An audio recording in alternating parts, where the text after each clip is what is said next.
90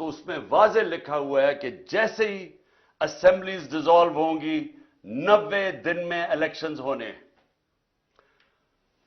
جب ہم نے شروع میں جب ہماری گورنمنٹ گرائی گئی تو ہم نے کہا کہ الیکشنز کرواؤ کیونکہ پاکستان جب تک سیاسی طور پہ استحکام نہیں آئے گا پاکستان معاشی طور پہ ڈوبتا جائے گا. تو ہمیں ان کے نون لیگ کے بڑے بڑے سربراہوں نے لیڈرز نے کیا کہا, ان کی سوشل میڈیا پہ چلے جائیں, ان کی سٹیٹمنٹس پڑھ لیں.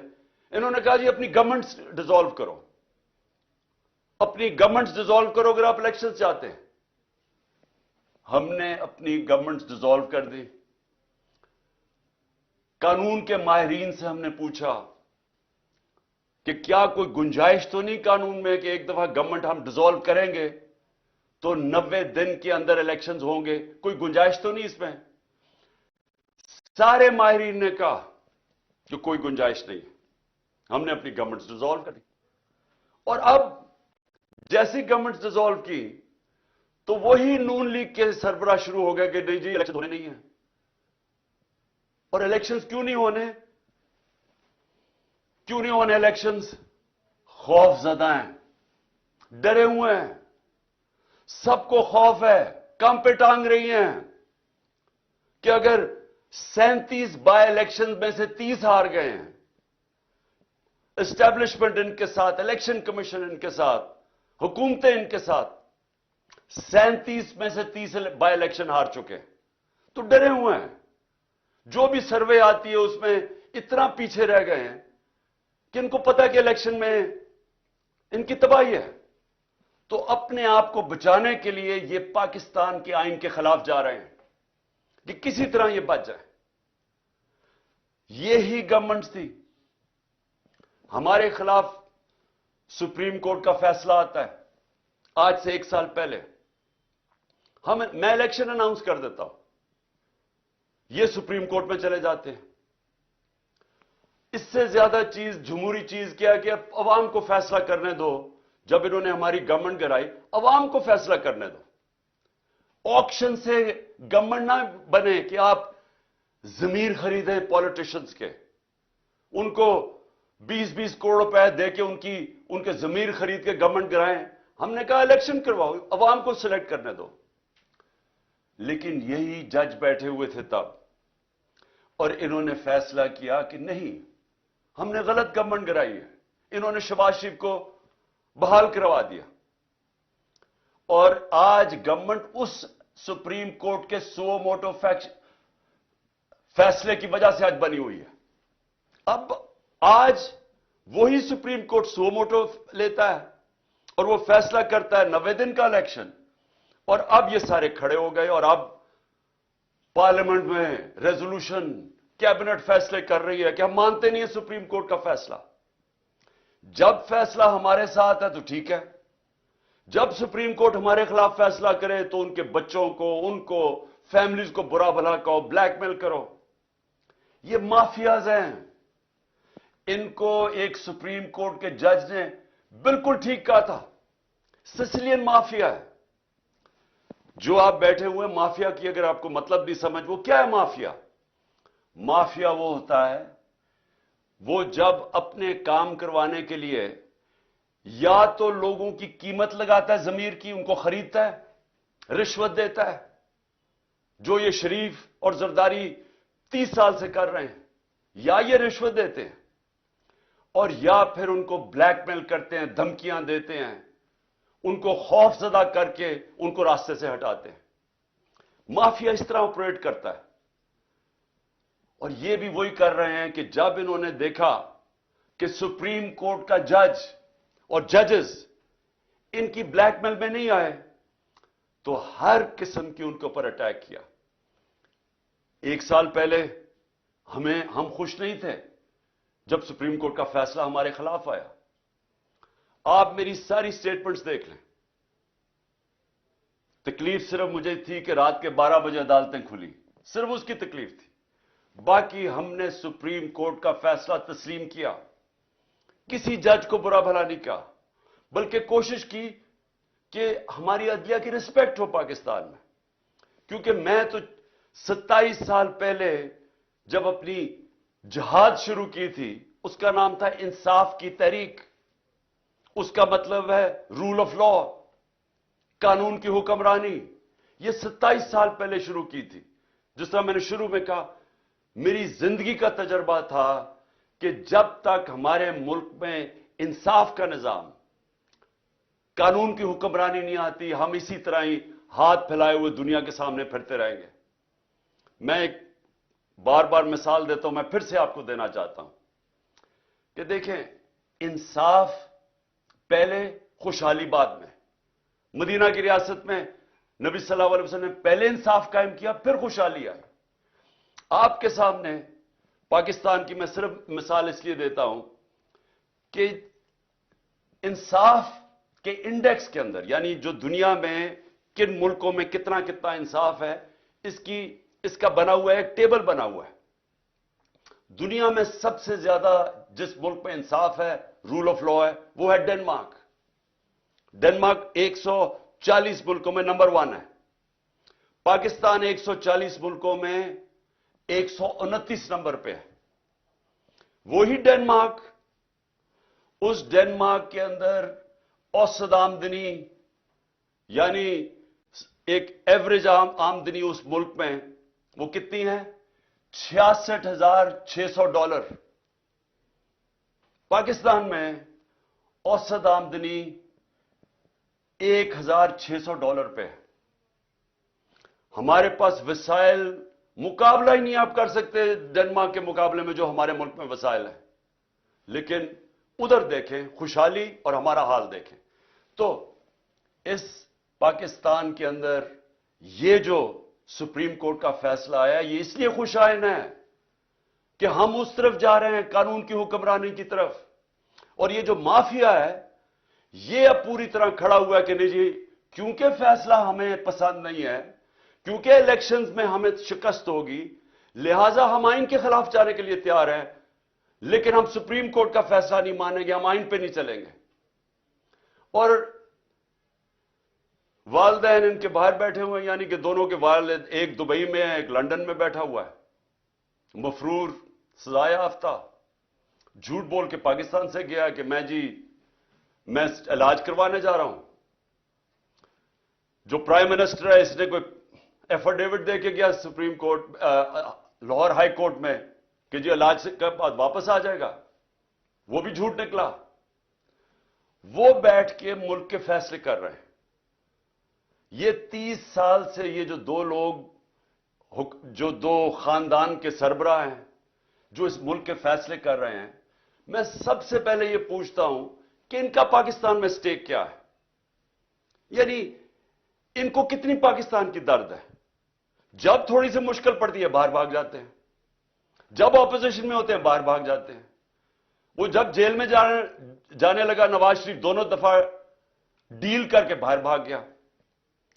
اور اب باہر بیٹھ کے یہ فیصلے کر رہے ہیں کہ سپریم کورٹ کا کون سا فیصلہ یہ مانیں گے اور کون سا نہیں مانیں گے. اور یہ ساری قوم دیکھ رہی ہے. ان بچے پھٹے ہوئے اپنے، وہ بچوں کو یہاں بٹھایا ہوا ہے جنہوں نے زندگی میں 1 گھنٹہ کام نہیں کیا، جن کو کوئی تجربہ ہی نہیں ہے سوائے یہ کہ وہ کہتے ہیں جی ہم باپ نے ہمیں اجازت دیا کہ ہم اب پاکستان میں سٹیٹمنٹس دیتے رہیں. وہ جو جس طرح کی سٹیٹمنٹس دے رہے ہیں، ایک کہتے ہیں جی مارشل لا لگ جائے گا، مارشل لا لگ جائے گا، مارشل لا لگ جائے گا. وہ جو آج کہہ رہا ہے مارشل لا لگ جائے گا، جس کے اوپر سیاست کر رہا ہے، جس نانے کے اوپر سیاست کر رہا ہے، وہ مارشل لا کی وجہ سے تو اس کو پھانسی ہوئی ہے. اور مارشل لا جو چاہتے ہیں مارشل لا لگے، ان کو پاکستان کی کوئی فکر نہیں ہے. یہ اور دوسرا جو لندن میں بیٹھا ہے، ان کا کوئی سٹیک پاکستان میں نہیں ہے. ان کا مقصد ایک ہے کہ کسی طرح ان کا جو این آر او انہوں نے لیا ہے، جو انہوں نے چوری کی 30 سال سے دولت بنائی ہے، وہ کسی طرح بچ جائے. ان کا انٹرسٹ وہ بچانا ہے. پہلے این آر او کیسے لینا ہے اور پھر این آر او کو بچانا کیسے ہے. ان کا سٹیک یعنی کہ اس میں پاکستان کو کیا نقصان ہوتا ہے؟ مارشل لا لگ جاتا ہے، یا پاکستان کا آئین تباہ ہوتا ہے یا پاکستان کی سارے نظام تباہ کر دیتے ہیں تاکہ پاکستان کی پارلیمنٹ کی حیثیت ختم ہو جاتی ہے. جب اپوزیشن ہی نہیں ہے تو پارلیمنٹ کی تو حیثیت ختم ہو گئی. پاکستان کا ایف آئی اے جو ادارے ہیں, ایف آئی اے ہے, نیب ہے, وہ ختم کر دی ہیں کیونکہ ان کو اپنے آدمی بٹھا کے تو ان سے غلط کام کروا رہے ہیں. اپنا بنایا ہوا نیب کا ہیڈ وہ کہتا ہے کہ میں ان کے غلط کام کرنے کے لیے نہیں تیار. ان کا اپنا آدمی تھا, وہ چھوڑ گیا ہے. وہ پولیس والے اوپر وہ بٹھا دیے جس نے اسلام آباد کا جو آئی جی ہے, اس کو سزا ہونے والی تھی سیف سٹی کے اوپر لاہور میں جو اس نے پیسے چوری کیے تھے, اس کو بٹھا کے آئی جی بنا دیا. وہ لوگوں کو لے کے آ رہے ہیں اس لیے نہیں کہ پاکستان کی بہتری ہے, اس لیے کہ ان کو کیسے فائدہ پہنچ سکتا ہے, مخالفین کو کیسے دبا سکتے ہیں, ملک میں اپنا کنٹرول کیسے کر سکتے ہیں, کس طرح الیکشن میں دھاندلی کروا سکتے ہیں. کوئی اور پاکستان کا انٹرسٹ نہیں ہے. پاکستان کو تو انٹرسٹ ہے کہ ادارے مضبوط ہو. یہ ادارے اس لیے کمزور کرتے ہیں کہ کمزور اداروں سے یہ فائدہ اٹھاتے ہیں تاکہ کوئی پکڑ نہ سکے ان کو. ایف آئی اے کو جس میں شہباز شریف کا 16 ارب کا کیس تھا وہ ختم کر دیے. وہ جو سارے گواہ تھے, 4 گواہ مر چکے ہیں, انویسٹیگیٹر مر چکا ہے, ڈاکٹر رضوان. تو ان کو پاکستان سے انٹرسٹ نہیں ہے. ان کا انٹرسٹ ہر قسم کی یہ پاکستان کے انٹرسٹ کے اوپر کمپرومائز کریں گے اپنے آپ کو بچانے کے لیے. تو وہ فیصلے کر رہے ہیں پاکستان کے آج, اور وہ پاکستان کے آئین کے اوپر اور پاکستان کی سپریم کورٹ کے اوپر پوری واردات کر رہے ہیں کہ کسی نہ کسی طرح یہ الیکشن سے بچ جائے. میں آج جو ان کی جو کوششیں ہیں, وہ میں جو نقصان پہنچانے والی کوششیں پاکستان کی, وہ آپ کے سامنے لانا چاہتا ہوں. سب سے پہلے تو یہ کہ سپریم کورٹ کی تقسیم کر رہے ہیں, کوشش کر رہے ہیں کہ سپریم کورٹ کے اندر دراڑ پڑ جائے تاکہ ان کو فائدہ ہو جائے. ملک کو فائدہ نہیں, ان کو فائدہ ہو جائے. یہی جب 99 کے اندر ہوا تھا, جسٹس سجاد علی شاہ کا جو سپریم کورٹ کو انہوں نے اٹیک کیا تھا, تب بھی انہوں نے سپریم کورٹ کو تقسیم کیا, اس لیے کہ ایک چیف جسٹس فیصلہ کر رہا تھا نواز شریف کے کنٹیمپٹ کیس پہ. اس چیف جسٹس کو ڈنڈوں سے پہلے بھگایا اور پھر رشوت دے کے اس کو چیف جسٹس کو فارغ کیا. اب پھر کوشش کر رہے ہیں سپریم کورٹ پہ, اور ہم دعا کرتے ہیں اللہ سے کہ ہمارا سپریم کورٹ ملک کے بھلے کے لیے یہ اکٹھا رہے گا اور یہ آئین کے اوپر کھڑا رہے گا. ہم یہ دعا کرتے ہیں. اور ان کا دوسری کیا کوشش ہے کہ جو ملک کی سب سے بڑی جماعت ہے اس کے بیچ میں اور پاکستان کے اسٹیبلشمنٹ ادارے, فوج کے ادارے کے بیچ میں فاصلے بڑھائے جائیں, مس انڈرسٹینڈنگ کریٹ کی جائے, کسی نہ کسی طرح آپس میں یہ دو ٹکرا جائیں. ان کو یہ نہیں فکر کہ پاکستان میں یہ ہو چکا ہے ایک دفعہ. جب 1970 میں جو پاکستان کی سب سے بڑی پارٹی جب الیکشن جیت گئی تو تب بھی یہ کیا گیا تھا ذاتی مفادات کے لیے. اس سب سے بڑی پارٹی کو فوج کے ساتھ ٹکرا دیا ان لوگوں نے جنہوں نے ذاتی فائدے اپنا سوچا تھا, اور پاکستان ٹوٹ گیا تھا. آج بھی وہی کوششیں ہو رہی ہیں, ملک کی خاطر نہیں, ان کو اپنی ذات کے لیے یہ پوری طرح کوشش کر رہے ہیں کہ آپس میں ہمارا کوئی ٹکراؤ ہو, کسی طرح یہ تاثر دیا جائے کہ جناب فوج ہے پیچھے اس کے, جو کہ تحریک انصاف کے خلاف جو پوری کارروائیاں ہو رہی ہیں. جو بھی ہمارے خلاف ہوتا ہے, پولیس جب ہمارے خلاف کارروائی کرتی ہے تو پولیس والوں سے پوچھتے ہیں, وہ کہتے ہیں جی ہمیں پیچھے سے حکم آیا ہے. میری جو جے آئی ٹی بنی, جنہوں نے مجھے قتل کرنے کی کوشش کی, جے آئی ٹی کا جب ریکارڈ تو ختم کر رہے تھے, جب جے آئی ٹی کی جو فائنڈنگز تھی اس کو ختم کر رہے تھے, تو جب وہ ان سے پوچھے وہ کہ جی ہمیں ادھر سے اوپر سے حکم آیا ہے. جو میرے گھر کے اوپر حملہ ہوا وہ کہتے جی پیچھے سے حکم آیا ہے. جو جوڈیشل کمپلیکس میں میرے اوپر پوری طرح تیار کیا ہوا تھا مارنے کا یا جو بھی پکڑ کے لے جانے اغوا کرنے کا, ان سے پوچھا, انہوں نے کہا جی پیچھے نامعلوم افراد تھے. جو بھی ہو رہا ہے اس وقت کیسز ہیں 143 کیسز میرے اوپر, وہ کہتے ہیں جی پیچھے سے ہے. تو یہ جان کے کیا جا رہا ہے, اپنے آپ کو بچانے کے لیے ملک کو تقسیم کیا جا رہا ہے, اپنی ذات کے لیے کسی طرح ان کے این آر او ان کا بچ جائے اس کے لیے, اور الیکشن نہ ہو اس کے لیے پوری کوشش کر رہے ہیں کہ سب سے بڑی پارٹی اور اس کے بیچ میں جو پاکستان کی اسٹیبلشمنٹ اس کے بیچ میں نفرتیں بڑھتی جائیں. کیا اس میں ملک کا فائدہ ہے؟ کیا کوئی بھی پاکستان کا سوچے گا وہ چاہے گا یہ ہو؟ یہ چاہیں گے, کیونکہ ان کا, پھر سے میں کہتا ہوں, ان کا پاکستان میں کوئی سٹیک ہی نہیں ہے. جب اربوں ڈالر باہر پڑا ہے, پراپرٹیز باہر پڑی ہیں, ان کی بزنسز باہر ہیں, ان کی شاپنگ باہر ہے, ان کا رینز, ان کی چھٹیاں باہر ہیں, ان کی سرجریز باہر ہیں ملک سے, ان کو کیا انٹرسٹ ہے کہ پاکستان میں کیا ہو؟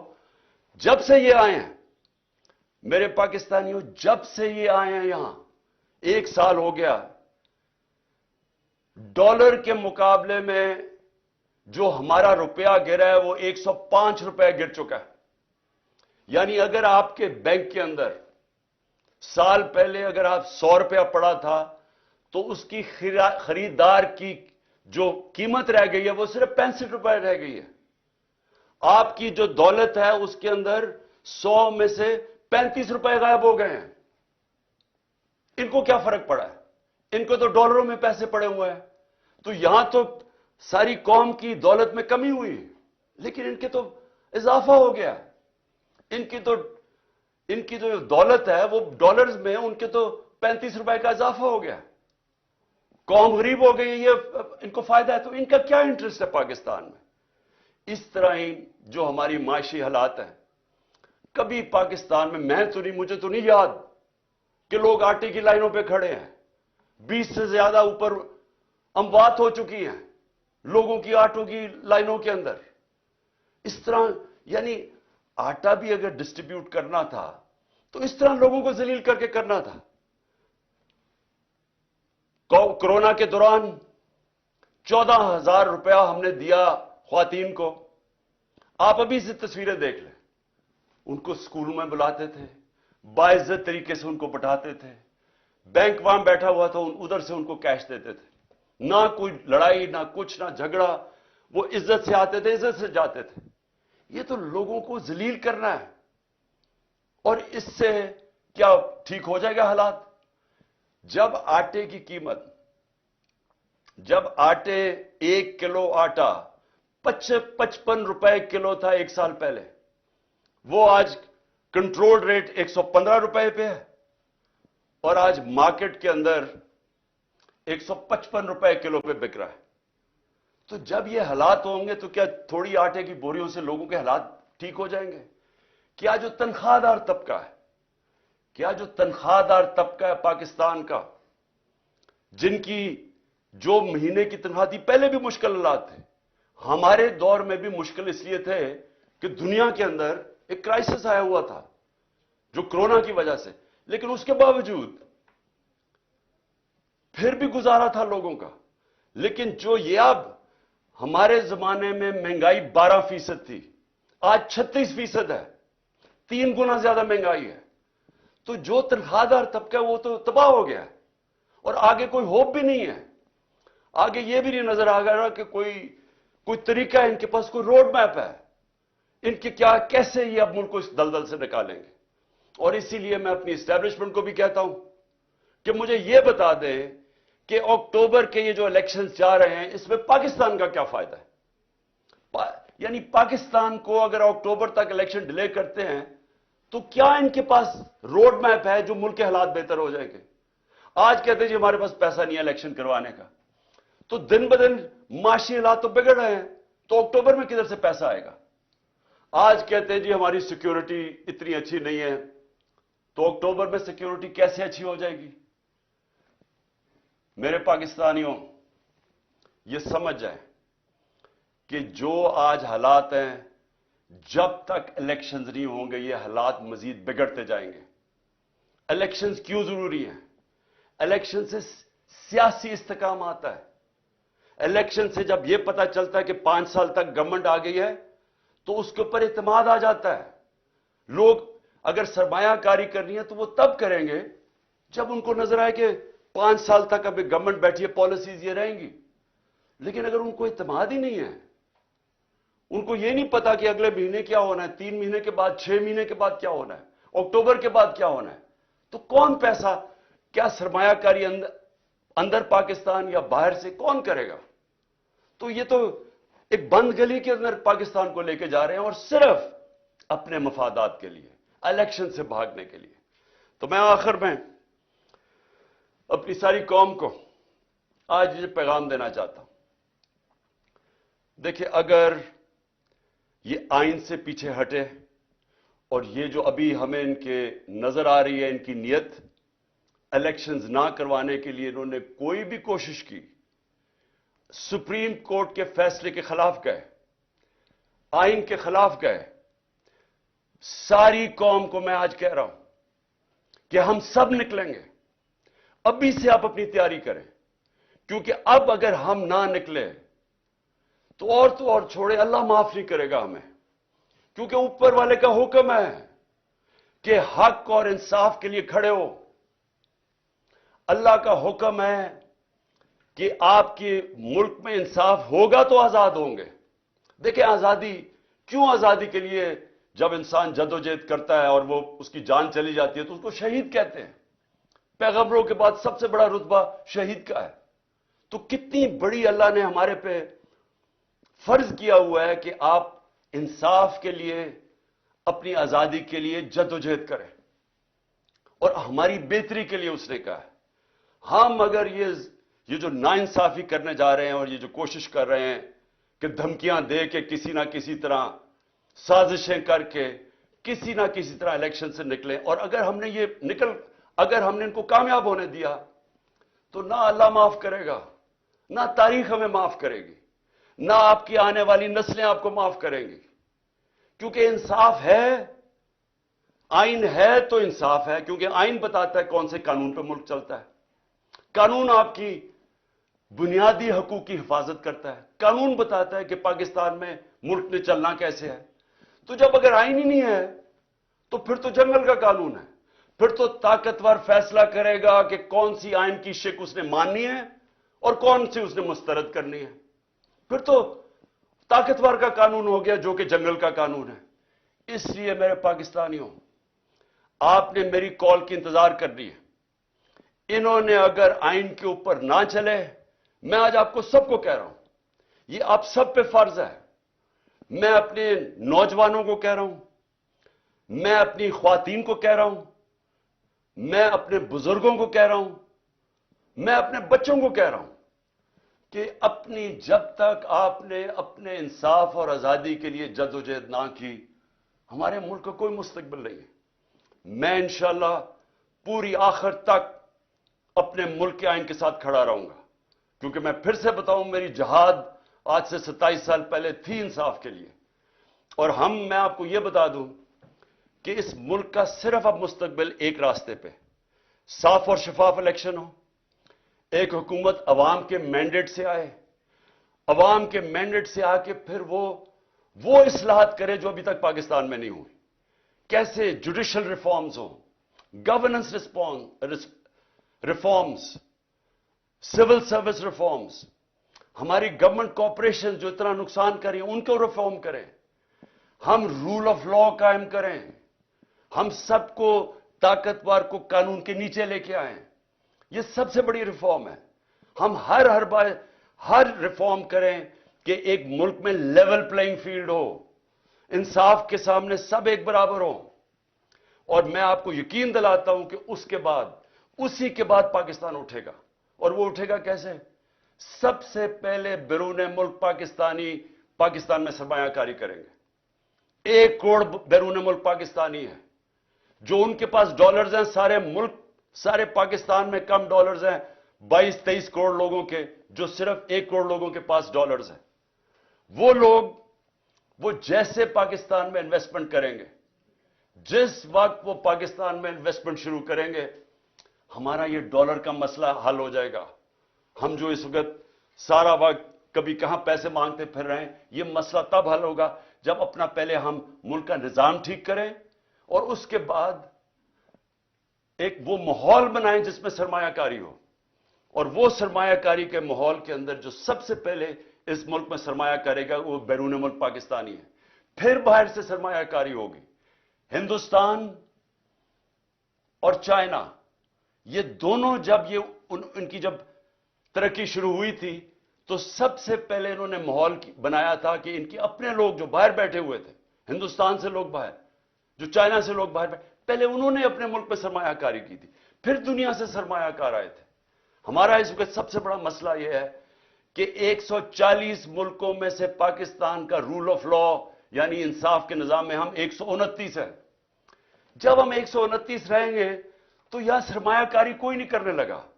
وہی پاکستانی جا کے دبئی میں پراپرٹی لے لیتے ہیں, وہی پاکستانی بزنسز دبئی میں کرتے ہیں, امریکہ, انگلینڈ, یورپ چلے جاتے ہیں.